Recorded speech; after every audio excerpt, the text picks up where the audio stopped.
Hello and welcome to the New York Sports Show, your number one old New York sport podcast. I'm your host, Dominic Konoweski, and we are joined here by a fan. He's been on here before, does a big segment with me. We have Gary on the line. Gary, hello and welcome back to the New York Sports Show. Hey, Dominic, how are we doing this evening? I'm doing good. How are you? I'm doing great. You ready to talk some Yankees baseball? Oh, I am ready. Spring training is just around the corner. Yankees are set up to go up against the Toronto Blue Jays on Sunday. And oh boy, what a game that would be. But, you know, we got to look at the players. So I say let's start off at first base. How about you? All right, let's give it a start. Well, right off the bat at first base, Luke Voigt's returning. They said he's been working on his defense all winter. He's actually slimmed down a little even more. And, he's the reigning home run king for what it's worth for 2020. So hopefully his defense is better, and I like him. He's a good player. He's what the Yankees need. He's a great role player. He's not a huge superstar. I think as over time, Yankees have tried to, put an all-star in every position. It just doesn't work. You need role players on your team, and he's a good one. 100%. The Yankees have tried that many times, and it has shown not to work, so that's good. Luke Voigt, such a valuable asset to the New York Yankees, has shown what he could do in the regular season and in what was the short and 60-game season. I believe that him and DJ LeMahieu, which we will get to in a little bit, were really the sole reason why the Yankees even made the playoffs in 2020. Oh, yeah, I'm so happy they brought DJ LeMahieu back. Yeah, so same with me, but that took way too long to re-sign DJ LeMahieu. And that's just the way baseball is now. Why, if you're the Yankees, why would you bid against yourself if you didn't have to? They got a very team-friendly contract out of them. I know $19 million sounds like a lot of money, but in baseball reality, they got a great deal out of them. Yeah, 100%. 100%. And thank God, though, that we did get him, because near the end of it, right before we signed him, he was talking a little bit with the Blue Jays and a little bit with the Tampa Bay Rays, so that would have been a disaster if he went to one of our AL East rivals. I don't think he ever had any wanting to go there. He was just trying to get contract offers, bring back to the Yankees to show what he was worth. Yeah. He probably was doing that, but who knows? But I gotta say, though, also at first base is Mike Ford. He has done a lot in the short time he was with the Yankees. I don't think he's gonna give Luke Voigt a 1 for his spot, but I feel like he's definitely gonna be a factor, though, in this season. I don't know. I don't even know if Luke Voigt will be. I don't even know if Mike Ford will be on the opening day roster at this point.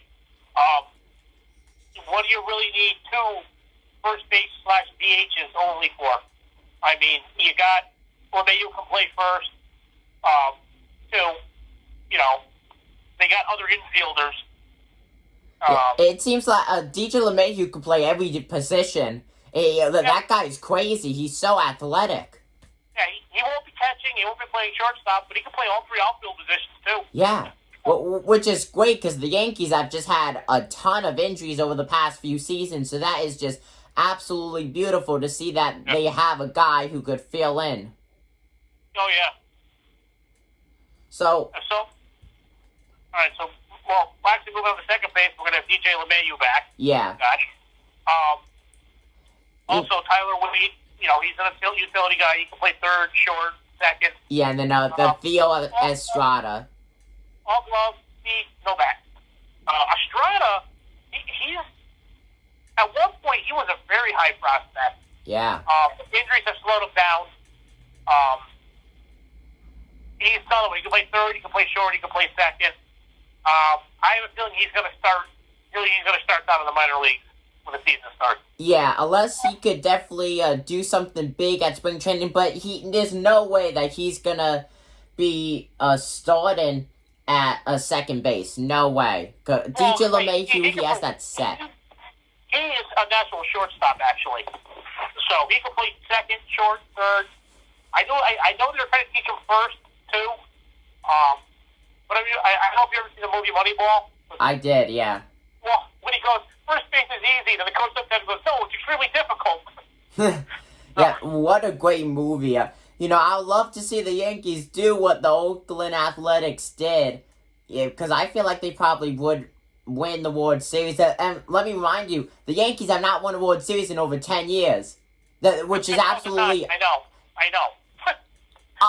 It's unimaginable. It really is, especially with the roster that the Yankees have had. It's crazy. So going to third base now. I'm sorry, what were you going to say? No, go ahead. No, going over to third base. Yeah. We're going to have, we have Joe Urshela coming back. But we also will have a healthy Miguel Andujar. Now, what do? Urshela's been hitting since he became a Yankee. He hasn't really stopped except for one little stretch where he was hurt. Yeah. He was playing hurt because they needed him, and his batting average dropped a little. But, Miguel Andujar is a hitting machine.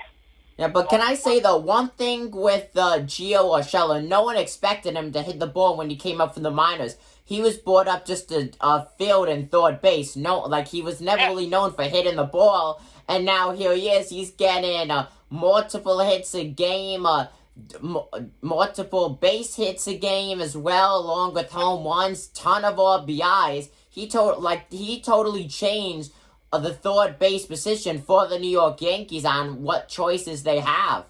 Well, you got to remember too, he was a major leaguer. He did play in Cleveland. Yes. And Yankees got him for nothing. I think it was the player to be named later or cash. And he said Marcus Tame, or Sims, however you say his name, the hitting coach down there, helped him out a lot. It changed his stance and made him wait on pitches, and that's what turned it all around for him. Yeah, and thank God for that, because, even though the Yankees ended up not winning the World Series or anything like that, Gio Urshela has played such a huge part when he's been in those pinstripes. Now, going back to Miguel Andujar, I really do not think he's going to be with us too longer, because remember in the 60-game season, yes, he had his own issues, but there were talks about the Yankees trading him. Well, as of right now, they said he isn't going anywhere. Yeah, which is good. I saw those reports as well, but I don't know. You got to remember though, this is going to be a full 162 game regular season. Last time I checked. That's the exact reason why they shouldn't trade him. They should keep the depth. Plus because he's coming off a lot of injuries, he's not really worth. His value is really low right now. Yeah, he's not making anything for him. Sure, which when you think about it, that is smart, though, of the Yankees to have the value go back up, or at least a little bit, in hopes that he will perform. Yeah. I do think, though, with that said, I do think he's going to start... It's really hard to say, because the other guy going for third base is also Tyler Wade. Now, I feel like overall, Gio Urshela will be the starting third baseman come opening day. Well, Tyler Wade's going to be the ultra... utility infielder. He can play all four positions. And I think they threw in the outfield a couple times last year. He's going to be like the ultimate utility guy, play any position, steal a base, you need a base stolen, come in for a defensive replacement, somewhere, maybe for Luke Voigt or maybe in the outfield. He plays all over the place. So. Yeah. But the Yankees have just such a stacked roster, though. When you think about it, going to shortstop now, you have Gleyber Torres, Tyler Wade, once again, and then Theo Estrada. Yeah.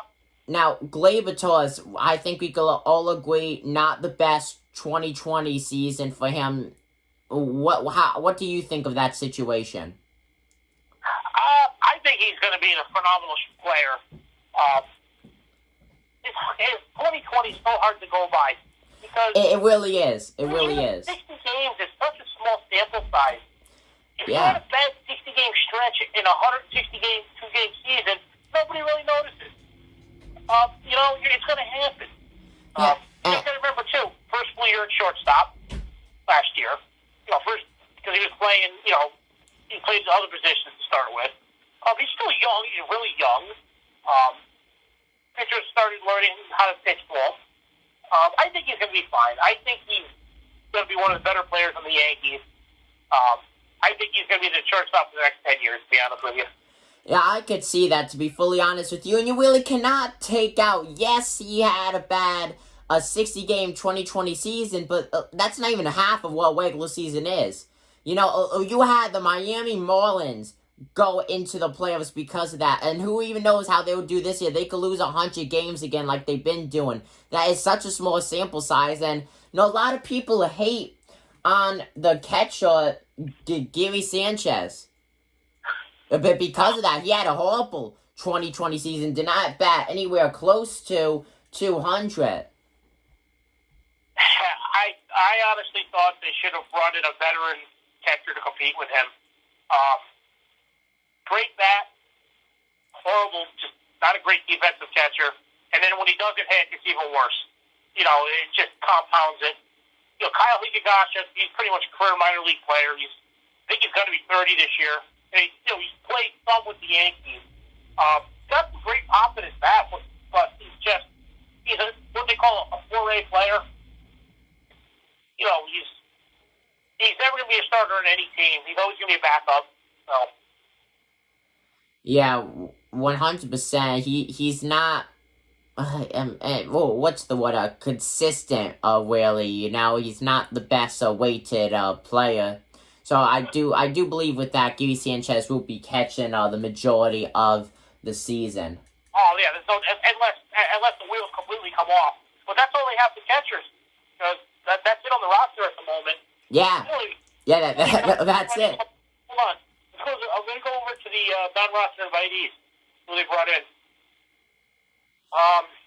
And I've never heard of any of these catchers that they brought in. So. Yeah, and spring training will really decide. So spring training will really decide,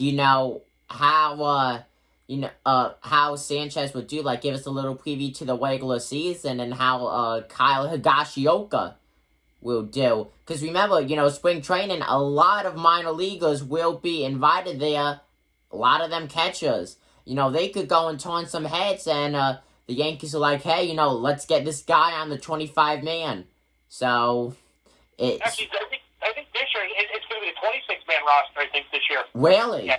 Wow. I think it's 26 for a regular game, and when you do double headers, you're going to be able to have a 27th man. That's great. That's great. I don't like what they're doing, though, with the double headers this year, only making them 7 innings again. There's so much left of a game after when the 7th inning comes. You can't end it. Well, I don't like it, but I know why they're doing it. Yeah, it's understandable. It's understandable. And they also did say, come towards the end of the year, if things get better, there's crowds and stuff, maybe they'll go back to 9 innings. No, hopefully they do, to be honest. But, it is understandable why they're doing that. We're in the middle of a pandemic and everything. But it would be nice, though, to have 9-inning doubleheaders. And hopefully, like you said, that does end up happening near the end of the season. Yep. So with that said, going on to left field, Clint Frazier, you either like the guy or you hate the guy. How do you feel about that guy? I love Clint Frazier. He's a great player. I think he gets a raw deal for his defense, because if you watch the Yankees day in and day out, watch that kid play, he can run down any ball. He is not as bad as they make him out to be. He's a confident guy. He thinks he should be there. He's got tremendous bat speed through the hitting zone. It is amazing watching him hit. I think he needs to be out there, 3/4 of the time playing. 100%. 100%. I know they brought Brett Gardner back, but he even said in an interview yesterday that he's going to be like a big brother to Clint Frazier, and Gardner realizes that he is just the 4th outfielder now. And he said at his age, he doesn't think he can play 150 games anymore. So. Yeah, I think that's a big step. Brett Gardner needs to realize that. I love Brett Gardner and I love Clint Frazier, but at the end of the day, Clint Frazier will be the starting left fielder for the New York Yankees, and Brett Gardner will always be the 4th infielder. Now, Brett Gardner, he's a great guy for a pinch runner. Actually, a pinch runner, yes. A base stealer, no. He's getting older. He's 37 now. Yeah. When he was younger and he was really fast, he was never a good base stealer for some reason. He just didn't have the instinct to do it for some reason. But, he's still faster than 80% of the people in baseball are 30. Oh, 100%. He is faster than fast, quicker than quick. He's like lightning.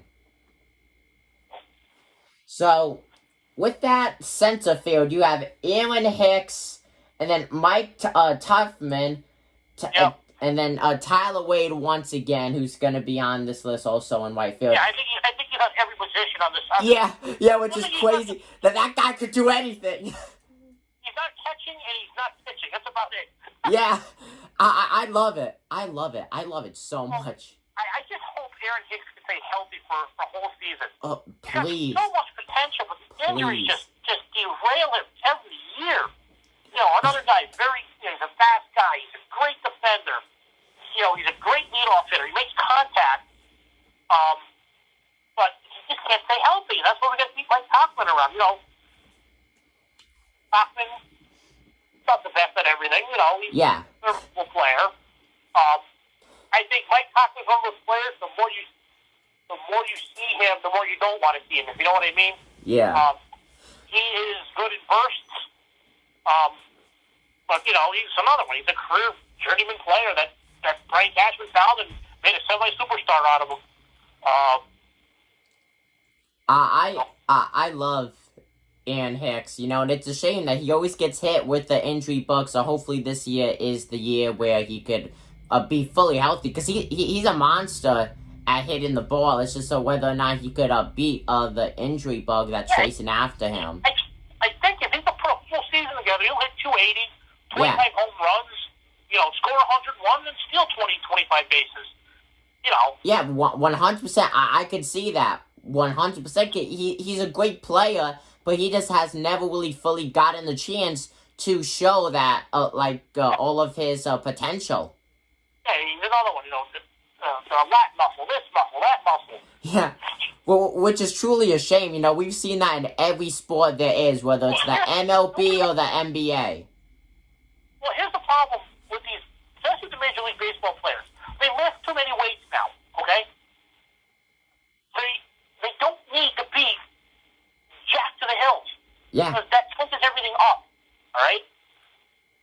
Look at, what's his name there, Bartolo Colon always says, he pitched well to his 40s. You can't strain fat.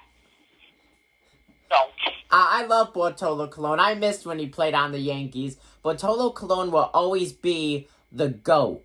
He will always be the GOAT, no matter what anyone says. GOAT, but he's a good player. I mean, it was funny when he's the oldest player in Major League Baseball history to hit his first home run. Yeah. I remember watching the Mets game when that happened. There was nothing else on TV. I love that. He looked so happy, too. I didn't see it live, but I've seen it on YouTube, a bunch of times. We love bringing that clip up and watching it. Yeah. So. The announcer's voice and everything, I feel like they were more happy than he was.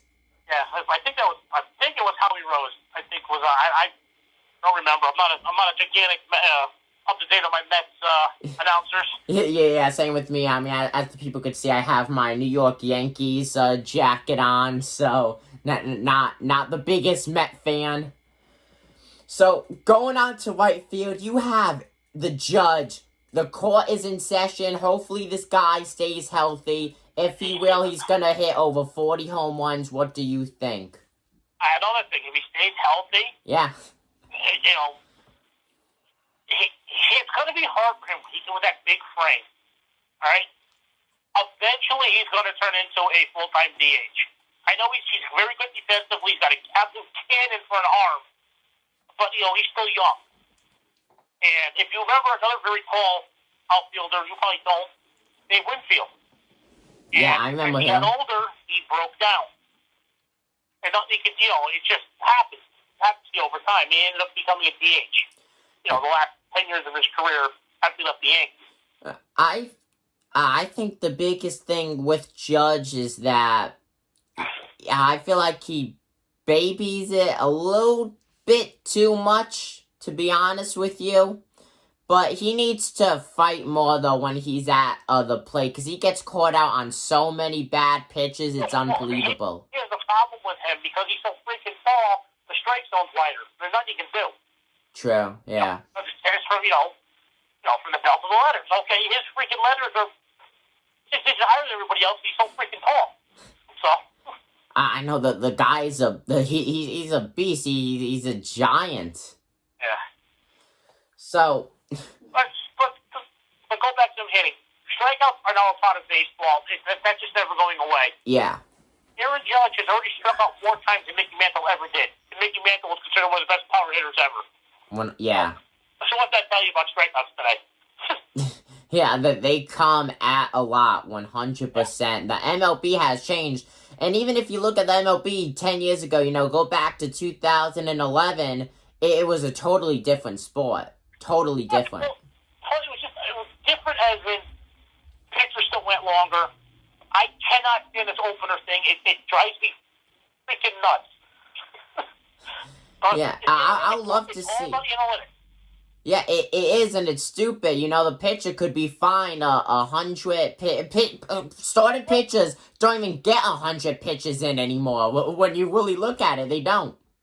Well, think about it. This year in the World Series, Tampa pulled their pitcher after 100 pitches because the book said, this guy's better against this pitcher. And what happened? They lost because of it. Yeah, and that goes to show that's the prime example. And now Tampa Bay, it's essentially like they're rebuilding. They don't even have Blake Snell anymore. So they're probably going to have a 500 win percentage season.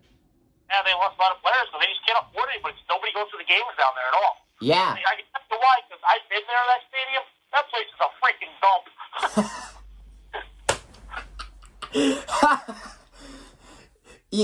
I feel like that's one of the biggest things. I see it everywhere. The Tampa Bay Rays do not have to worry about fans not attending due to the coronavirus. Because before that, there were no fans. I remember watching the Yankee games there at Tropicana Field. There were more Yankee fans than there were Tampa Bay Ray fans. It's absolutely unbelievable.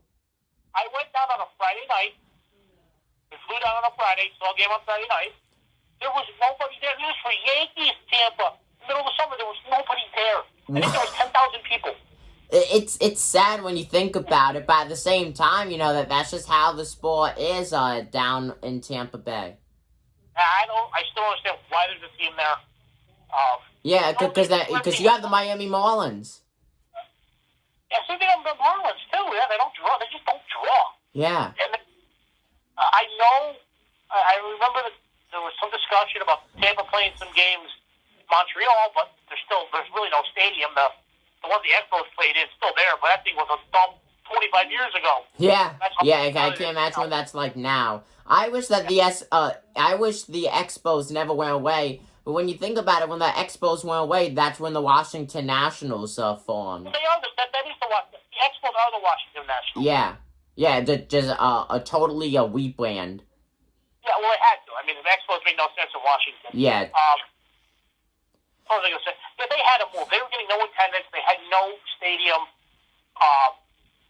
That was the best thing that ever happened for that franchise was to move. 100%. That's no doubt on that. And going back to Bartolo Colon, as of right now, he is an unsigned free agent, but he's still active in the MLB. He is the oldest active player that was on the Montreal Expos. Did he throw a pitch in 2020? He did not. He was unsigned, but he's still open though for teams. He's made it clear that he still wants to play baseball. Yes, he's got to be 46 now. Yeah, I think the thing, he's still a great player, 100%. He's shown he's a great player, but age-wise, though, he's up there. And I think going back to those analytics, I think no team wants to sign him based off of his age. I'm trying to remember. I can't remember his name. There was a page up the last few years. He was on the Phillies. He pitched till he's 46 years old. He could still pitch, but he couldn't field his position anymore. That's why he retired. He was, what was his name? Getting old, don't remember things. Going to the starting rotation. Now, folks, for the starting rotation, this is going to be an interesting one. You have Garrett Cole, Corey Kluber, James Italian, Jordan Montgomery, Devi Garcia, Michael King, who should not even be a starting pitcher. Well, no, because this is just a depth chart for the Yeah, well, but he did start games. He did start a handful of games last year, Well, though. he's actually going to start Sunday. Yeah. He's going to start the first. He's not a bad pitcher. He's still a little young. He's not completely young. He's 26 already. Wow. Yeah. He was born after I graduated high school. I want to start crying. Yeah, but remember, we're not going to have Severino until July. All right? Yeah, and the biggest thing is, how will Severino be? So, yeah. You got to remember, like I said, Herman hasn't pitched in a year. I think Herman should go, to be honest with you. I don't think he has any place on the Yankees after that mini incident that happened. I don't think it looks good for the Yankees. Yeah, but here's the thing. He pitches good, he eats up innings, and I guess they're willing to look past what he did. Yeah. You know, he deserves a second chance. He screwed up. He's done all the protocols. He talks to people about it. He's donated money here and there. Give him another chance. He's a good. He's good. That's one of the reasons why I think the Yankees didn't make it in 2019 because they didn't have him in the postseason. Oh, 100%. 100%. So coming on the game, we got Garrett Cole. We'll be starting game one, obviously. Yeah. First opener. But after that, it is some serious, can Corey Kluber come back to be Corey Kluber? He pitched 4 innings in 2020 and got hurt. James Italian. Now, I only seen him pitch once when he's on the Pirates, and his stuff was electric. But he's another one. Been injured, and he has not been able to replicate that 2018 season. So I think most of 19 he was out. Last year he was so-so. Jordan Montgomery is a classic fifth starter. He'll throw the ball hard, control guy. He's going to be there. Probably the fifth starter. We got Devin Garcia, who came on the team the end of last year throwing bullets. I think he needs a little more seasoning, and we're going to see what happens. Yeah, the Devin Garcia. Pitching ever. 100%. But I gotta say, very surprised that the Yankees got Corey Kluber after that injury. The guy couldn't even go a regular game really for starting pitchers now, 7 innings. He couldn't even do 5. I feel like that's a very risky sign. And same thing with James Italian. He just had his second Tommy John surgery. The Yankees starting rotation, when you look at it, it's made up of injuries. Yeah, well, the good thing about James Italian and Corey Kluber, there's only an upside to him. Yeah, true. But let's take a look here. Corey Kluber, injured. James Italian, injured. Jordan Montgomery, injured. And then you have Luis Severino. That's 4. 4 active or previous injuries with the Remember, though, Montgomery was 2 years ago now. He did pitch last year. He did. Yeah. He did, yes. But if you're looking at it overall, though, the Yankees' rotation is really comprised of a lot of Tommy John players and just other players with different injuries. Yeah, you know what, though? It's not like, like Cole's, A+ starter. Corey Kluber can be. There's upsides to these guys. Pitching's expensive now. Right? Yeah. As much as the Yankees have all this money and want to be the Yankees, they're looking at down the road. They're going to pay Aaron Judge a boatload of money to keep him. 100%. I was just talking the other day about that. They just handed out $90 million to DJ LeMahieu. Freaking, we got Garrett Cole making $42 million a year. There is a limit to the Yankees spending because they don't want to have to pay the luxury tax because it gets expensive really quick. Yes, it does. Money is everything these days, and the Yankees are going to run out of it fast. You're not going to run out of it. It's just you got to be a little more careful where you spend your money now. Yeah. They put a lot of money into international scouting, into international player pool. They'll trade players away sometimes. They won't get a player back, but they'll get more international money to spend because Major League Baseball now only gives you so much bracketing to spend with international money. So, but they still have another pitcher too, Clark Schmidt, who just got injured again. Yeah, which is absolutely horrible. Hopefully he gets better soon. But he's another good prospect. Hold on. Let's go to the... all right. I'll go back to that later. Well, Severino, I don't plan on getting... Anything you get out of Severino this year is going to be bonus. Because they're saying probably not until July. And then, once you start pitching up Tommy John, we got that dead period. So... Yeah, this is going to be interesting to see what happens with the rotation. Now, with that, you need a relief pitcher to back up the guy's bullpen. Who do you think's the biggest bullpen pitcher? Well, obviously, our closers are going to be Chapman again. Yeah. Then we got Zach Britton, very solid pitcher. We got Chad Green. They signed Darren O'Day a couple weeks back. Yeah, which I think is huge. That was a huge signing. Well, he's another one. He's coming off injury, if I remember right, correct? Yes and no. He has been injured in the past. I wouldn't really say he's coming off one exactly. But this guy has a very, very unique pitching style. And okay, now I remember him. Okay. Yes. Yeah. Dustin Wilson, he was a Met the last couple of years. Yeah, then you have Louis Cessna. I've never liked. I never liked him either. Now, Jonathan Loizica, I actually think he makes a good reliever. Yes. He throws hard.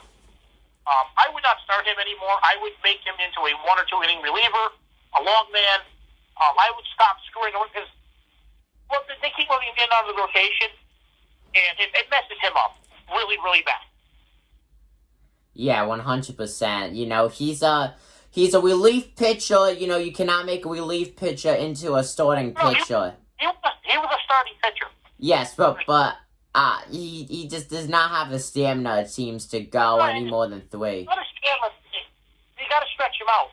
What you can't do in the middle of the season is you can't tell a starter to go to the bullpen and go back to being a starter. It don't work that way.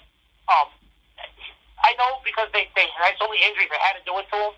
But when he's just a starter, he's fine. When he's just the bullpen guy, when he knows he can go up there and throw everything up in 2 innings, he's fine. It's when they start messing around with putting him here, doing there, doing the opener crap, that's when he gets all messed up. Yeah. The Yankees got to pick one and keep it. Albert Abreu, he's been on their 30-man prospect list for a while. Yeah, and then Nick Nelson, and then you have Tyler Lyons. Tyler Lyons, another one who's been with the Yankees on their radar for a while. So we'll see. There's a couple prospects too that they could bring up. Yeah, this is going to be an interesting season, especially if it's another next man up. It's going to be interesting to see if it's another next man up season. Yeah. So, final guy on this team, and he's really the biggest guy that could be part of this team. The manager, Aaron Boone. We just forget about one player. Who? Who's the DH? My buddy, Giancarlo Stanton. Oh, yes. The DH. Overrated baseball player in the history of the sport. Yes! Thank you! Thank you!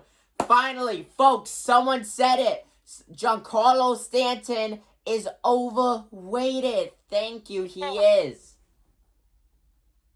I wish he would even be half of what he was with the Marlins. He's another one. He will not play for injury. He's got his money. He don't care. I'm sorry. Yeah. He will never be a true. He's got the same problem A-Rod had. I was a huge A-Rod fan. I loved him. But he didn't come through the system. He's not Aaron Judge. He's just never going to be loved by Yankee fans. Yeah, I don't like Giancarlo Stanton. I don't. I'm sorry, I don't. You can't get rid of him. He's got a full no trade clause. He already said the only team he'll ever play for is the Dodgers. So we're stuck with him. So let's just pray he hits. Yeah. Hopefully he does. It's hard to say with him. Wait the outfield over him. So. It's gonna be fun to see what he could do in that DH spot. Yeah, hopefully he hits a lot of home runs. Hopefully he does, because that's what we're paying him for. So, going back to Aaron Boone, personally, I don't like Aaron Boone. I feel like we should have kept Joe Girardi, but, what do you think? the manager of the Yankees, it's hard. I like Boone. He always has a place in my heart for that home run he hit.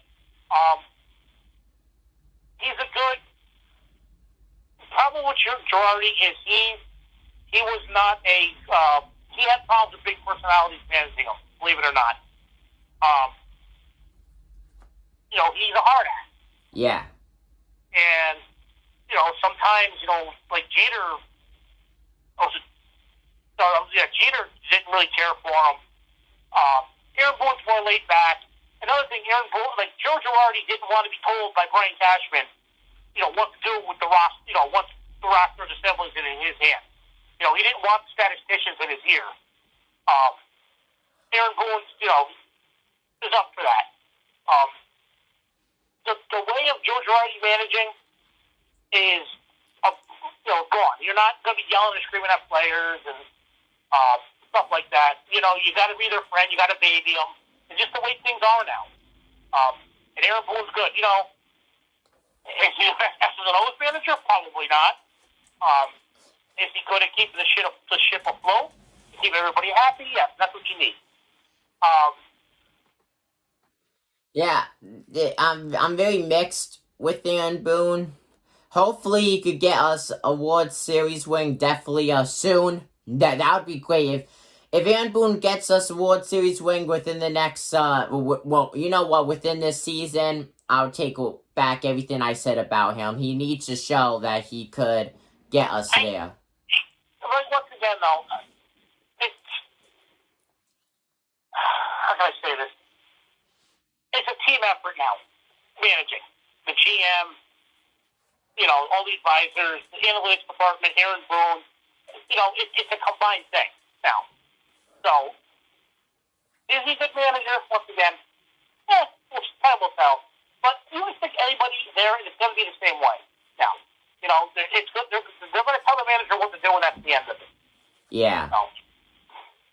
Well, this is definitely going to be a very interesting season, not only for the Yankees, but in baseball alone. Hopefully the Yankees do good. Gary, I would love to have you back on again once this regular season kicks off. Thank you so much for being on. Oh, no problem, Dominic. I'll definitely come back on during the year. We'll see hopefully they're doing good, so I won't be angry. I'm really excited with the Yankees. I actually named my son after Alex Rodriguez. His name's Alex, so I'm a diehard Yankee fan. So. Yeah, I'm a diehard Yankee fan too, and shout out to your son. That's very cool to hear. Hopefully the Yankees bring home the World Series trophy at the end of the season. But who knows? We have a long road in front of us. Yeah, I got spoiled though because I was there. I'm old enough to remember '96, '98, '99, 2000, even 2001 and 2003. They didn't win, but they were in the World Series. Yeah. So. Yeah, 2001, the Subway Series. I love that. No, 2000. 2001 was when they lost. Oh yeah. when they were down 3-1, they came back 3-3, and then the one time, the very rare time that Mariano gave it up in the playoffs. Yeah. So. Well, Gary, thank you, and have a great rest of your night. You too, Dominic. Thank you.